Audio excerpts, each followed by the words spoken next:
Hi everyone, I'm Denise Marek, and this is Life by Design. Do you feel good about yourself or where you are right now? Because if you're in any way feeling unfulfilled or unsatisfied, you want to make sure to stay with us, because Brenda Turino is in the studio and she has some solutions for you. Brenda is the founder of the Women's Growth Network, and she is committed to helping people reach their full potential through positive personal growth. Brenda, welcome to the show. Thank you very much. Now, do you have a specific incident that really inspired you to help people want to reach their full potential?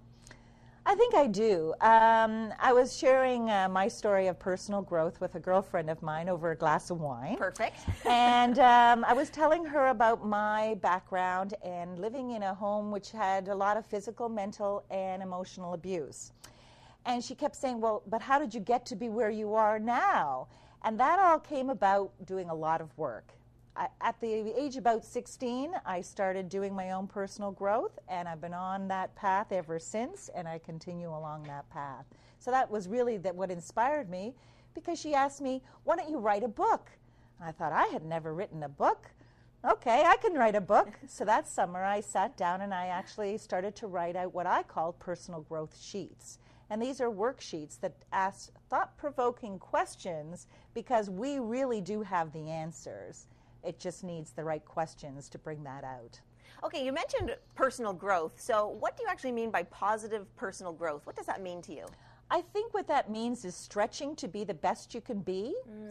It's not about accepting where you are. And a lot of times people are angry or bitter or just unhappy, and they just don't know how to bridge that gap. And that's where I come in with the personal growth and help them be more positive. I'm very inspirational, and I love to get people excited about the possibilities. Okay, so what are some of those questions? In the questions, for instance, do you teach people how to identify what it is they want? Because in my own personal experience, also as a speaker and TV host, I found a lot of people are stuck because they don't know what it is they want for their lives. So are your questions sort of designed to help people?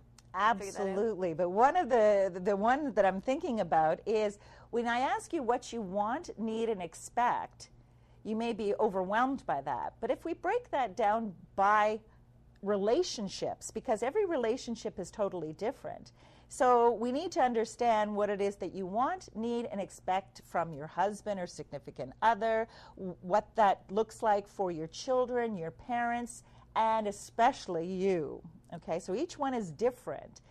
And when people say, I don't know what they want, they certainly know what they don't want. So what I do is I encourage them to write down everything that they don't want on the left-hand side of a paper and just mirror that on the other side, and that clearly indicates what it is that they want.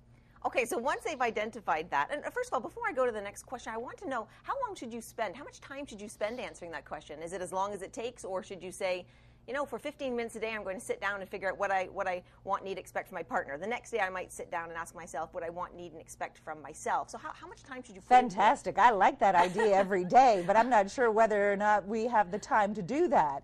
You know, I often say, go grab yourself a nice pot of tea or a glass of wine and take some me time. Go away, be by yourself, and start to think about what it is that you want from those relationships.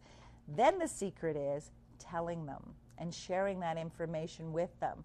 Is there anything wrong with saying, this is what I need from you, this is what I want from you, and this is what I expect?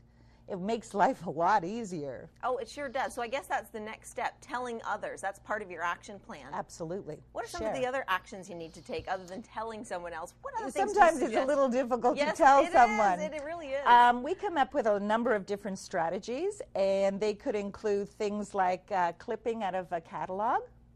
If you wanted something, you can simply clip that out and put it in front of your partner and kind of bring it to his attention that way. You may also use the drip method. Women, by the way, have been using that for years. Okay, what is it? The drip method, let's say you wanted to go to Florida, and you know your husband doesn't really have that interest. So what you do over dishes is you say, gee, I wonder what it's like in Florida. The next day, while you're doing the dishes, you may say, well, you know, I understand it's really beautiful in Florida. Before you know it, that's why it's called the drip method, because it's one little drip at a time. Before you know it, they'll come back to you and say, you know what, honey, we should take a trip to Florida. Bingo, you've got what you want.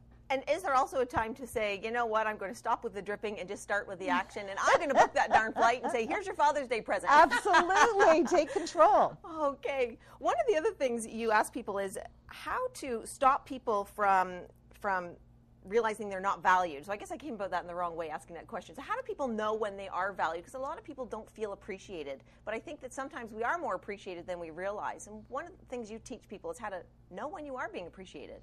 Well, I have one of the growth sheets that I offer is one on task appreciation. And it actually goes through and says, what did you do today? And how did you spend your day? And that's when you realize that you did an awful lot for your family, for your husband, for your home.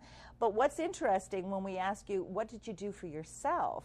That's where you start to wake up. I think value comes from within, and it's also the perception of others. People value you in different ways.